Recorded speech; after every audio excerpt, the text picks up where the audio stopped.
Why did more people trust Morristown-Hamlin Healthcare System last year?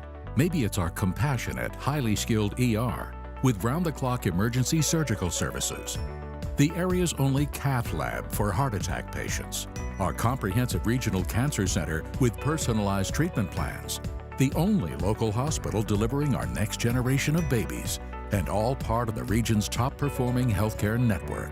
Morristown-Hamlin Healthcare System, a member of Covenant Health. Questions for Coach Turner? Mike, it's one thing to replace your best friend. It's another thing to replace a legend. How do you do that? Oh, you don't. There's no way. Ken Sparks is Ken Sparks. And, anybody that took this job and thought they were going to replace Ken Sparks, they don't, not very bright, are they, baby? So, I hope you're pretty bright. I got a red-headed woman over here to doubt that one, baby. You don't replace him. Hey, I'm Mike Turner, and I'm going to do the best I can every day, and I'm going to trust in how God is leading me to do that, and that's what I promised our players. I wouldn't try to be somebody else. I'm going to be me, and we're going to, like I said, roll up them sleeves, baby, and go to work. But you can't replace that, and all you do is celebrate that, Mark. You're just grateful that you were a part of it and celebrate. Coach, whenever Yes. the coaching changed, first job of the new head coach is to recruit his own players that are already on the team. I'd imagine that your job is going to be a little easier than others in this regard. Well, absolutely. And we talked this morning as a coaching staff, and there's two priorities right now. Number one priority is take care of these kids we've got right here on campus. GPA, grades, you know what I mean? That's the urgency right now. Getting ready for exams in just a few weeks. And the second priority, which is right there with it, is make sure we're on the road recruiting, that we're organized, that we're centralized, and we're ready to make a difference. I would imagine that plenty of other head coaching opportunities have been opened up to you in your 33 years at Carson-Newman. You didn't take them except for, I guess, the Science Hill for a little while. What made you decide to stay here in this role this long? Well, no question about it. Number one, I think this is where God wanted me to be. My wife and I felt like this is a great place to raise our children, and and this felt like home. I've lived over half my life has been right here in Jefferson City, and I'm just a country boy from Randleman, North Carolina, so that's a long way away. But this is home. Like I said, I've left a couple times, and told Coach Sparks yesterday, I always thought he was a smart guy, but he hired me 3 times, and I wondered about him. So, but yeah, this is home. This is where you. And there's never been, you can ask these guys in the back of the room, it's like I grew up as a young coach, man. I'd go to coaching conventions and I'd see all these guys with a ring on their finger and I'd go, man, I won't be one of them. And so we won our first national championship in Colorado. You fly back on the plane. I got off the plane, I went to bed, I got up and went to church. We came over here and had a picture made at the other building, and then I was on the road that afternoon to Macon, Georgia to recruit. And I stopped at a Waffle House and got some coffee, and the wind was blowing. I got out to that car, I went, that didn't last long. So, there's what you think are priorities, where do you think is best for you to grow at, and that's what Carson-Newman's been. You have a big job tomorrow as finding an offensive coordinator to replace Mike Turner. Talk about that. Well, this just got finalized last night. I haven't sit down and made a folder of what I got to do because it scares me. All right? You know what I'm talking about. But hey, like we said, we talked this morning with our coaches. Number one thing is take care of our players we got right here and get the grades done, and then start recruiting. But yes, those issues, we're going to sit down as a staff and come up with the best answers. Adam, that good? That's good. Okay, buddy, that's the truth.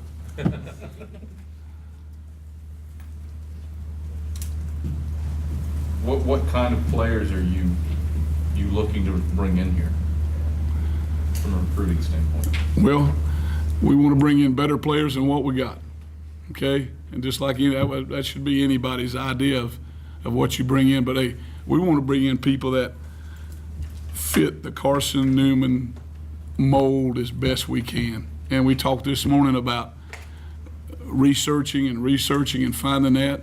You know, every program has got immediate needs, and then you got needs where you got to plan on 2 years down the road and 1 year down the road where they'll be. So when you set up recruiting, and that's what we're meeting tomorrow morning at 8 o'clock about, is list what our needs are right now, the short-term needs, and then where you can come in and bring them for 2 years or whatever and grow it that way. He told me not to look over and look at the camera. How much of a dream is this?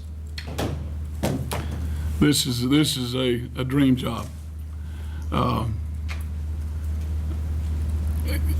I first got to Carson-Newman, you know, I felt very, very blessed.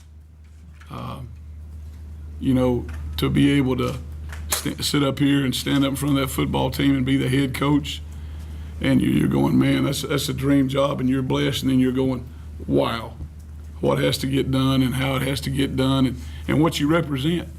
It's not about all the things. It's the people all over the world that this football program means something to them. And they're people, and our people in information can tell you, right, Charles? They're from all over the world, buddy. They know about Carson-Newman football and the tradition, and they want to see it in good hands. There are some coaches that would rather be coordinators and position coaches than the head coach, because the head coach has so much else to deal with. What do you think you have learned over your years of watching Ken, of what it takes to step from offensive coordinator to the head guy? Well, I was very fortunate, Mark, to work for a guy like him that would say, hey, you go do this. All right? And that's how you grow. You know, coaches want to coach. And he's always been a guy that wanted to have coaches grow up as they came along to be able to do this level or that level or the next position and move along right there. I know that Coach Clowney and I and Coach Slade have all been with him, you know, as coordinators, and you know, he treats the coordinator just like he was the head coach, and there's never really been a whole lot of difference, except he always told us, you know, the buck stopped somewhere, and that's where it was, but I think when you've been in that position with a guy like him, you've got a lot of things to fall back on, ideas. You've got a lot of history to learn from, and that part has been special. How did you handle the long search process? It lasted all of 6 hours. Well, somewhere in here, I'm going to find a sleep ease pill this afternoon. No, it's been I just thank Mr. Morgan and Dr. O'Brien for not going on with this, whatever it was going to be, because these kids went through a traumatic day yesterday. Very, very traumatic day. All of us did, me too. And my question to him yesterday was, are you sure? You know, so we know that happened, and I think the best way to continue going forward is to go do it, and let's get on with it. And know that there won't be a day around this place that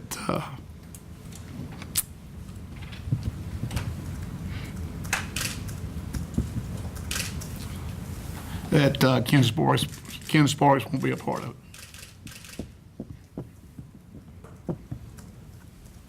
Anything else for Coach Turner?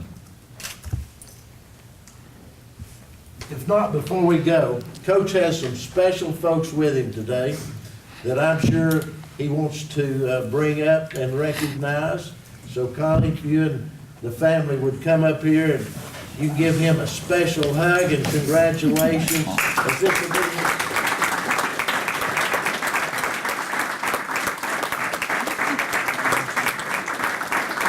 This is my wife Connie, this is my daughter Jenny, and my son Josh. And boy, it's great. They're all red-headed, and you never had to worry about it, baby. You find them in the grocery store, and there they were. So, well, I love them, and God's blessed me many times over. And right here is special. And the two biggest Carson-Newman football fans you can find are the three are right here. Okay. Well, I know Coach feels like I do, and all the husbands in here. Without a supportive staff and or spouse and family, he couldn't do the job that has to be done. And this will be his biggest cheerleaders. But Coach, I just want you to know that everybody in this room will be cheering for you right behind this group. So we're all in this together. We're all Eagles. And let's again welcome our 18th head football coach.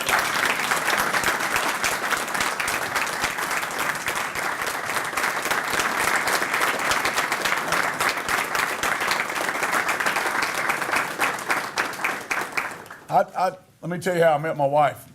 I came here from a junior college to play at Carson-Newman and played for Coach Shealy, like I said, and this was a little red-headed cheerleader. So what kind of a story could you say? Football player marries red-headed cheerleader. I mean, it don't get any better than that. Okay? You couldn't write it in a book any better than that. Hey, thank y'all, and listen, you folks are special to Carson-Newman, media, friends, coaches, all of us. We're in this thing together. Support staff and faculty. All right, we're all in this thing together. Don't hesitate to call on each other, and let's rally. Let's get it done right. Again, thank you for coming, and let's have a great day. And I'm going to leave you with one thing. Go Eagles! Atta baby.